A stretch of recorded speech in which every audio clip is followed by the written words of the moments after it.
Congratulations, Denver, for winning Fitness Supermodel World. Nung tinawag yung pangalan mo, ano yung unang na-feel or naramdaman mo?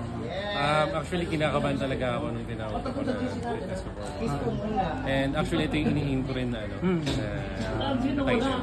Bukod sa top model, ito talaga yung inihin.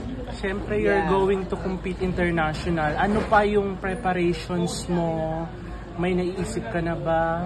I think kung sa Fitness Supermodel siguro kasi more on body rin sila talaga. Siguro yun lang mag-focus din muna ako dun sa fitness na ginagawa ko. Siguro mas dedicated pa yung gagawin. Eto, gusto kong tanungin, do you expect a crown bago before mag-start? Do you expect any crown?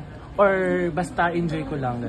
Actually, hindi ko na-expect talaga. Kasi gusto ko lang ding ma-experience yung national. Tapos, ipakita ko lang kung sino ako. Kumbaga parang, just be who you are naman. Kumbaga, masaya, kumbaga enjoy lang namin yung journey namin. Eto, siguro hindi masyadong natanong sa'yo. Ano yung naging inspiration mo joining Misters? Actually, joining Misters, isa sa reason ko talaga is, syempre, dream ko talaga makapasok sa national pageant. And second, gusto ko talaga kasing ma-break yung mindset ng mga tao na nagkikriticize sa mga model, lalo na sa bikini model. Kasi, totoo naman, kasi parang tingin nila, kasi pag sa mga model or sa mga bikini model is parang walang karapatan. Nandyan lang sila, ganyan.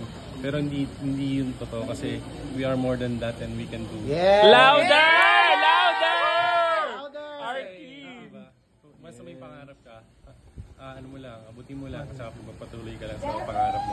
Yes, one na lang, message to your supporter na sobrang dami talaga. Thank you po sa inyo, sa lahat ng supporters, lalo na sa LGBT kasi sobrang love na kayo. Thank you sa inyo lahat. Thank you!